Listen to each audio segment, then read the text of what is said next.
What is up, guys? Welcome back to the channel. My name is Travis. Of course, this is TWA Motorsports, and today we are starting the process here. Now, what we're going to be doing is we are going to be putting a 4L80 in this NBS truck, and I'm going to show you guys as step by step as I possibly can. And so because I'm going to be doing that, I may break this up in a couple different videos, but today I want to get started. And so what I'm planning on doing is I've got a 4L80 transmission that I sourced, actually got it from a buddy of mine that's sitting down there on the ground. I've got two of them. I've got one that's gonna go in my Trans Am. It's sitting there. I've got this one that's gonna go in this truck, replacing the 4L60. And as you guys know, we also have a 4L80 in this truck. Still waiting on some tuning though there. But anyway, it's going to be very similar to what you guys saw in the red truck, but there's going to be some differences. And the main difference is going to be this truck was a segment swap. And I am not doing a segment swap on this truck, and we'll explain more as we go along. But a segment swap requires you to run an additional line for an input speed sensor from the computer, and then you have to use that segment of that tune of a 4L80. Generally, people use like a passenger van. They patch that tune in to make the 4L60 work with it. So we are not going to be doing that, and I'll show you what method we are going to be using on this truck as we get a little further in this process. But the very first thing we need to do is, and I should have done it already, but I need to get the battery unhooked. I don't know why I didn't do that before I put it up here, but either way, I'm gonna go up there. I'm gonna actually unhook the positive and the negative, and then we will get under this thing and we'll talk about what's first. Once we've got the battery unhooked, we need to take these 11s out. Now, I'm not gonna pull the drive shaft out quite yet, just because we already got a leak up here on the rear of the transmission. The tail shaft is leaking, it needs a new seal. That was the mess that I made on my floor, but either way, we're gonna take these out. I think I'm gonna have to have something different here. These are 11 millimeters. Sometimes you can fit in here. Sometimes you can't. Yeah, I'm not gonna be able to fit up top there. So we'll grab these 11s out, get these straps out of the way, and we can just set this to the side for now, because we're gonna have to have probably a new drive shaft made, at least in a different length, I'm thinking, but we're gonna have to test that. We're definitely gonna have to put another end on it, which we'll talk about later. But let's go ahead and get this other one out. I'll probably just do that by hand, and then we'll move up to the next piece that we're gonna take loose. Once we have the straps off the drive shaft, we need to unhook the intermediate pipe here. And the reason we're doing this is we're not gonna get enough fall in the transmission when we take this cross member out to get access to the bolts that we need. It's just not gonna fall enough. So we need to unhook this intermediate pipe. And depending on what you guys have, obviously I've got stock catback and I've got aftermarket headers. So generally this right here is like 15 if it's stock. So 15 millimeter, I've got a 15 on one, 18 on the other. So we're gonna get this out of the way next. Once we've got this unhooked, as you can see, we're gonna go ahead and grab, like, I might be able to, well, no, I don't have anything. I'm gonna grab a flat blade screwdriver, and we're gonna get this connection off here.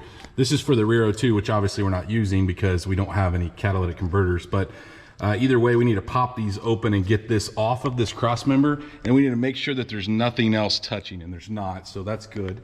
But we need to get those off, and then we need to find the size. I believe these are 15, and that is wrong. They are 18, I guess. I think they're probably 18 on both sides. They are. So we're gonna grab an 18 and we're gonna take both of those out. And then as you do that, the transmission is going to start to fall. So we'll just kind of see. I may go grab my, I tell you what, I probably will. I'm gonna go grab one of my screw jacks and just set under the back of this transmission as we let it down. So I'm just using a flat, like I said, a flat blade screwdriver to pop these loose. Let me get this off, and you can see I've got my like screw jack under there. So actually, before I take this thing off, I'm gonna take the 15 out from the center here.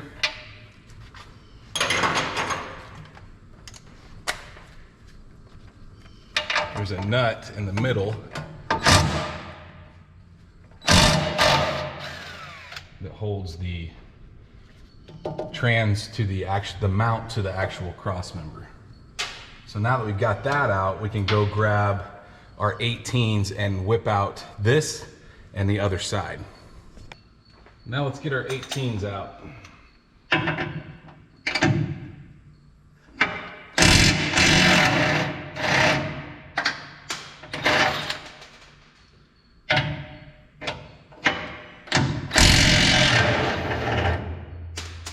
And because I've taken the pressure off this guy should pull straight out, and we'll leave that one until I get both sides, and because it's gonna fall on the floor if not.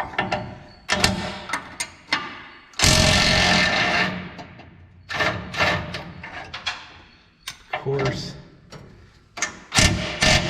kind of in the way here.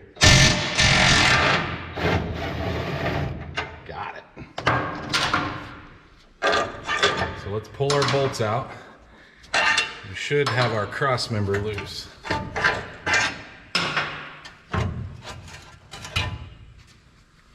Now this is why I chose not to, I chose to put the jack stand under it and not pull the drive shaft out, because what's going to happen here is this is going to come down, and as it comes down, I'm hoping I don't have to take the exhaust off, but it's looking like I may have to. As a matter of fact, I'm almost positive, guys, we're gonna have to take the Y pipe off.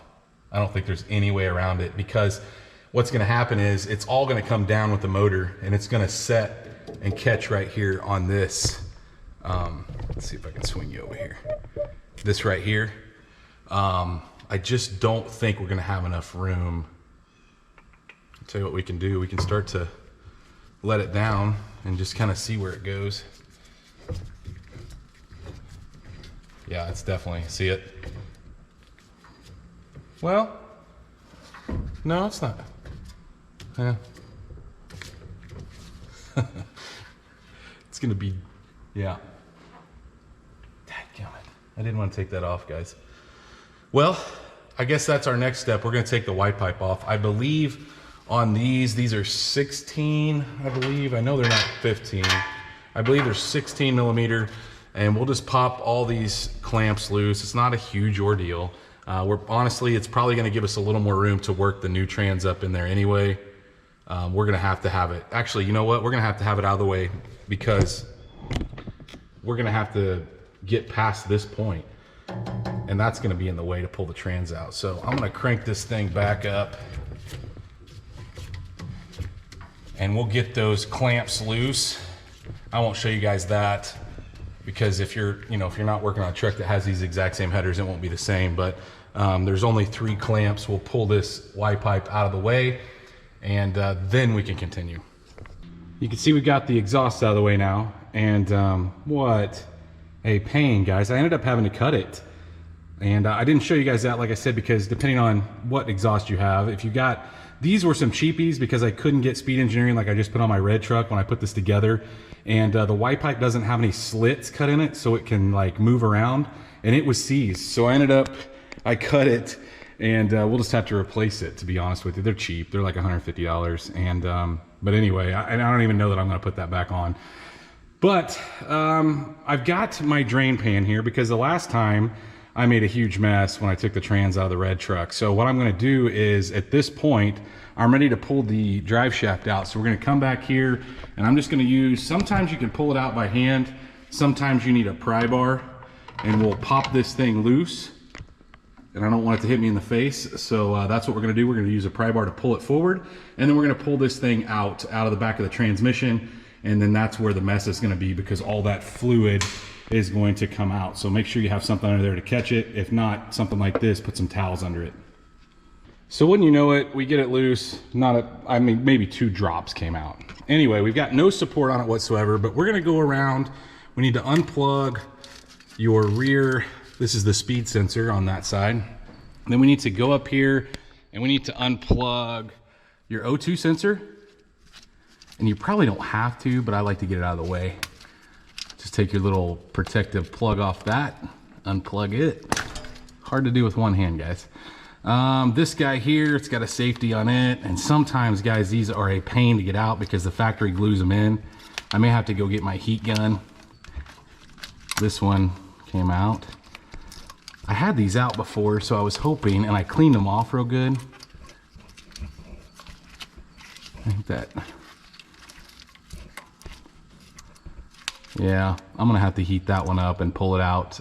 But either way, we'll get that one out.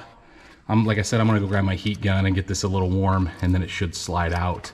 Once we get that out, then we need to get this off. You just pop this off with a screwdriver. Thought maybe if I had a screwdriver handy, I'd do that, but I don't, of course. But let's do this. There's a little clip here that holds this in place.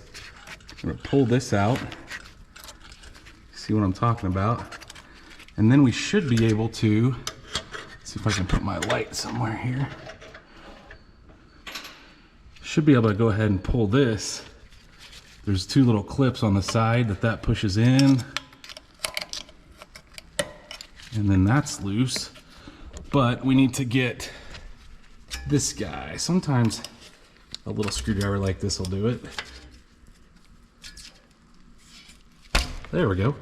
So now we can pull this completely out, kind of get it out of the way. But other than that, we need to get the 15, because we are going to take this thing off the side of the trans. We don't have to, because I think, yeah, that trans has another one, but this one's all clean and they're the same unit, so I'll probably swap this over.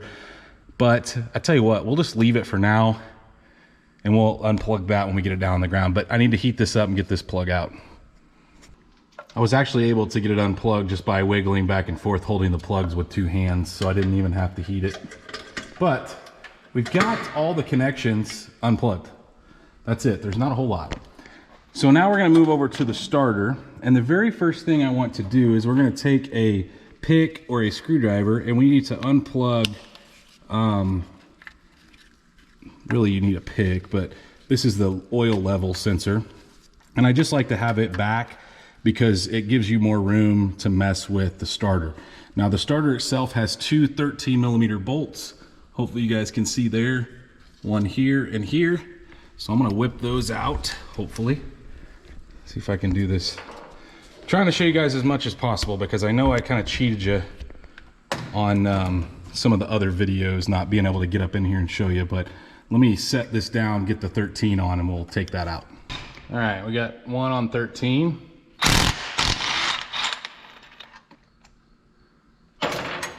And let's see if we can get the other one.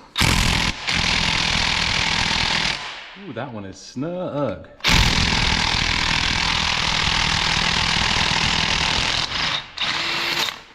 Holy smokes. Okay, got the starter loose. Now what we need to do is pull that thing back and see if we can sneak it down here around these trans lines. We really need to unplug the trans lines, but I want to get it down a little bit further. I think I want to pull on a little bit. So either way, we should be able to push the starter kind of out and up. It's probably going to be one of those two-handed jobs. We're going to push it out and see if we can drag it through this opening right here and see if we can get the 13 and the 8 on the back unplugged. So you can see we've got it snuck through that opening, and we need to get, you can see why I unplugged that oil level now. But we need to get the 13mm, which is the bigger one, the big line that's coming in, and the 8mm, which is the small one. We'll unhook those. I'm gonna have to use two hands and no way to hold this up here, guys. So get those loose and then we will move on. So now that we've got the starter out, there's a little 10mm that holds that. You can see that 10mm up there. That holds that plate, that little plastic closeout plate in place. And we need to get that thing out of there.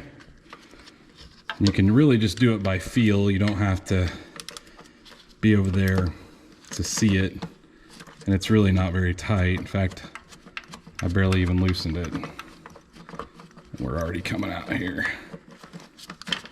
You can see what I'm talking about, little closeout panel. Got that out of the way. Now, we're gonna have to take our little check area out, this check panel. We're gonna pop that out and we're gonna have to probably put it in neutral, but we need to spin it around and get to those torque converter bolts. You can see one sneaking right there. just right there, coming close. We're gonna have to roll this thing around and get access to that because we need to take all 3 of those out. There should be 3 total. And so what we do is we put our little pry bar in here and we move the teeth on the flywheel around until we have access to that. Obviously we generally have to put it in neutral. We may not have to since the the drive shaft's out. We probably won't have to. But that is our next step. We need to roll around to that, and I'll show you once we get it to that point and talk about how we're gonna get those out.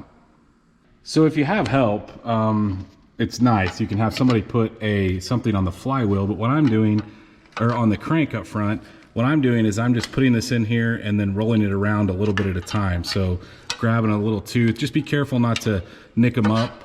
And we're just gonna roll this around until we get access to that bolt over there. And so you have to keep checking. Generally, you can be over there watching. Once you do this a couple times, kind of know where get a feel for it and roll that thing around. So you can see we've got it rolled over to where it needs to be. Now, here's where life can really start to suck, guys.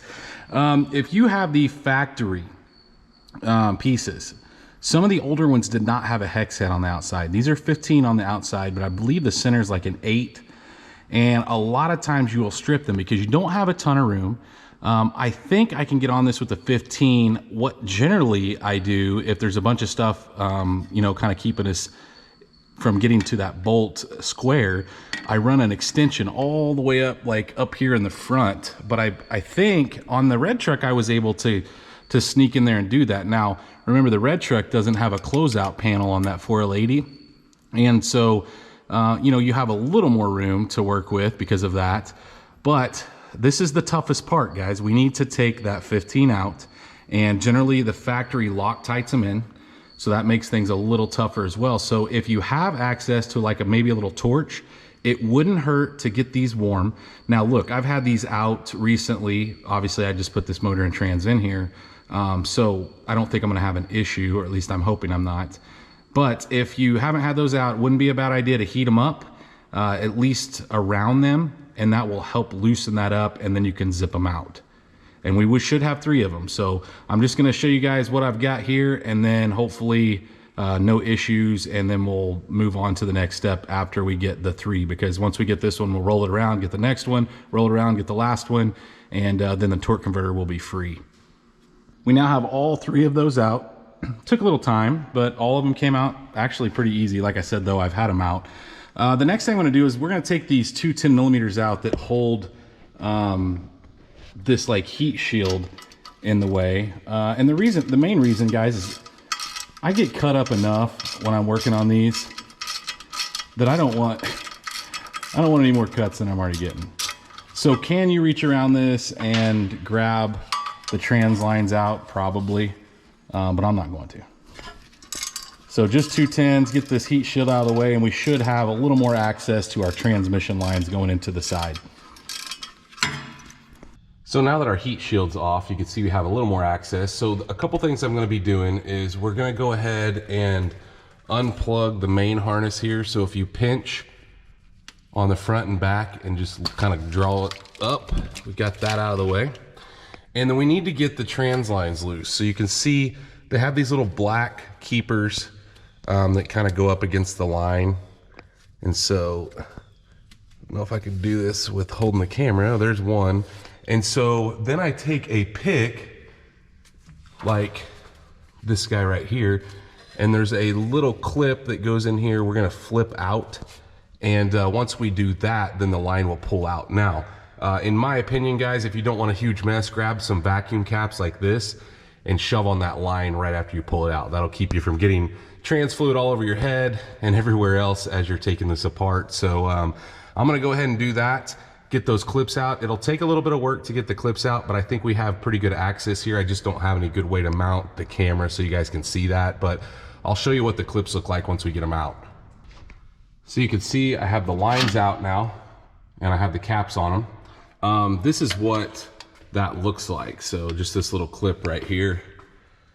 And they're easy to flip out and lose. So, you know, it might not hurt to order other ones if you're going back together with a 4L60. But now that we got that out of the way, really, guys, only thing we have left is to get the trans out itself. But there are a few things that we need to take loose. So the fuel lines that you see right here, they run up to a 13 millimeter that hooks them to one of the trans bolts. So you can see how the transmission bolts are there.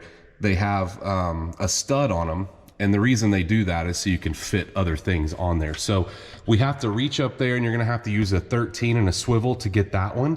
And then on the other side, your trans dipstick here, it has the same situation going on up there on the right-hand side. So we need to take it out as well. So I'm gonna go ahead and get those two 13s off, those two pieces loose, and then we can tackle the transmission bolts themselves. So now we've got both the lines, the fuel lines off, and you need to pull, you can reach up there and pull the little tab that holds on, pull it off. And we got the dipstick tube loose. So now we're gonna go ahead, take the 15 millimeters out. So here's what I like to do, guys. Before I get the trans jack over here in the way, or even if you're doing this on the ground, we need to take the top ones loose. So I'm gonna go through and take all the top ones out. They should be 15 millimeter, and this is what I'm using. So you can see I have several extensions. This gets you far enough back where you can reach those top ones. And unfortunately, you are gonna have to use a deep socket because they have those studs on them. So go ahead, get all the 15s out. Generally what I like to do, take all the ones out along the top, and I leave this guy here, this one here, this one, and then the one right above where the starter goes in there. So I leave those just for some added security to keep that thing in place. And then we'll loosen those up once we get the trans jack here. So that way we're not fighting around the transmission jack. So we're gonna go ahead and get those 15s out, but we are definitely getting close to having this thing out. At this point, I've got all the bolts across the top. And like I said, just using that extension with the swivel on it. It makes it kind of tough, but I actually took one extra one out, so I have 3 left. I have this one with the stud on it right here. I have the 2 on the bottom, and that is it. So I'm gonna go ahead, take those out, and we're gonna see if we can get this transmission out of place. I did hook up the safety chain already. So we've got that ready. We just need to get these bolts out.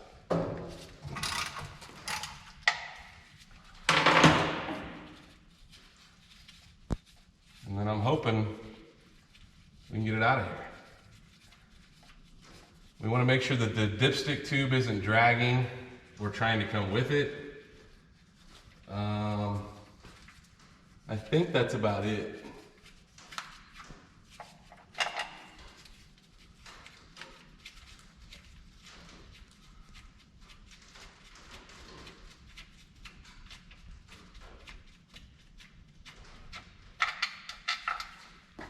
All right, let's give it a shot. See what happens.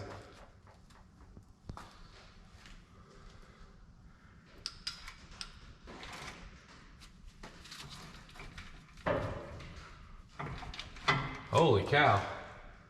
Almost acts like I still have one in there.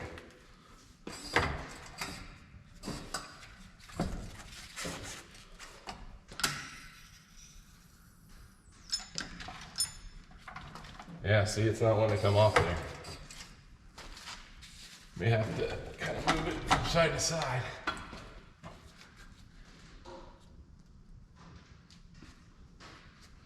I'm gonna tighten up my chain here, my safety chain, see if that'll help hold it together.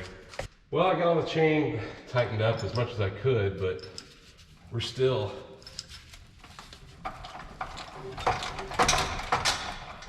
not moving.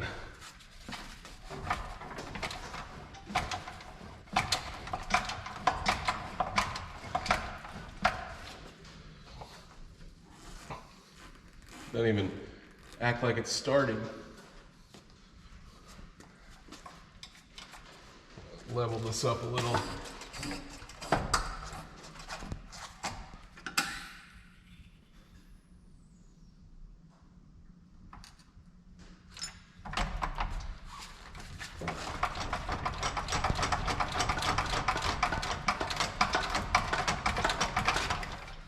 May have to go get a pry bar and try to pry in between the block. In fact, I'm gonna go do that. We'll grab a big pry bar and stick kind of in the starter opening, see if we can get it loosened up. All the bolts are definitely out.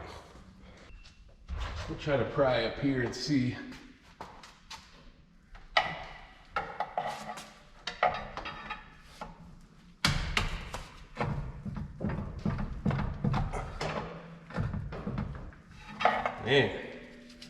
It is in there, guys.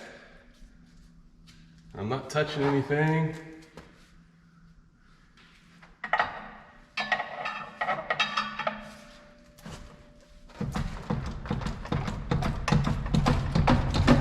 There we go. Once you get it in one spot, I don't want to pry like crazy on this other spot, but it's at least loose now. Now let's see if when we start to bring it down, if it go ahead and loosens up. There we go. This is why you have a safety chain, guys. Make sure your dipstick tube's coming out. And of course mine is not. I'll wiggle it back and forth. I think it will as we start to come down here.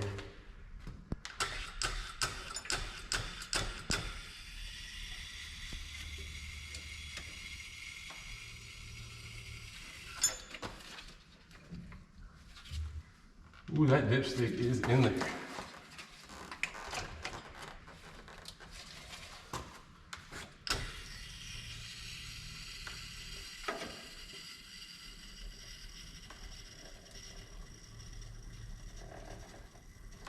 I'm getting there though.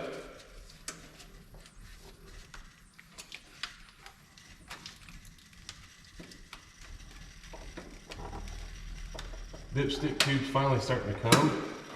Well, I say,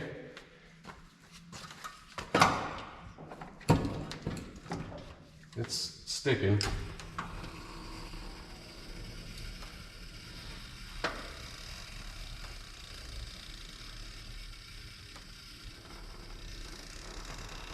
Okay, I'd say we are out at this point, guys. I'm gonna have to loosen up this dipstick. It's kind of tweaked in there, but we're gonna be using a different one anyway, so. All right, it's out. So at this point, we've got the transmission draining. I wanted to get all the extra fluid out of it. It just makes life a little easier and less messy when you're taking like this off the transmission jack. So I'll have my son come out here and help me take this off, but a lot of times it'll come out the dipstick tube. I mean, you could put a plug in there if you wanted, probably should. Same thing on the back, you know, you can use a bag to help catch that fluid, but once we drain it, we should be good as far as like moving it around, not sloshing everywhere. But we do have everything out, and I think that's gonna be it for this video. And the reason why, guys, is I wanted to show you as detailed as I possibly could. Sorry I couldn't get you up close when I was taking the bolts out, but the place that I was prying was right here. I was prying up against the top of the starter, not with a ton of pressure, but there's an opening here, obviously, and that helped it get off the dowels that were on the engine. But it is out. Like I said, I wanted to break it up so you guys could see you know, how this goes together. Hopefully I can do the install in one video in the next video, but I'm not sure because there's going to be a ton of stuff, and we may have to do some modifications to the ears on the transmission. If you guys remember my red truck, we had to do that, but that was because of the header. So we'll just have to see when we go to put that thing up in there. But either way, we are effectively finished with getting the old stuff out. The dipstick tube is draining over there. We will not be using that dipstick tube. I ordered a new one, but you guys are going to see all the parts that we're going to be using in the next video, including that's the stock converter. We will not be using it. And we will not be doing a segment swap like my red truck had. We're gonna be doing things a little bit differently. But hopefully you guys are enjoying this. If you are, please, like always, go down there and smash that thumbs up button. Guys, if you are not subscribed, go down there and hit that subscribe button. Of course, ring the bell icon. That notifies you every time we drop a new video. And stay tuned to see this thing come back together.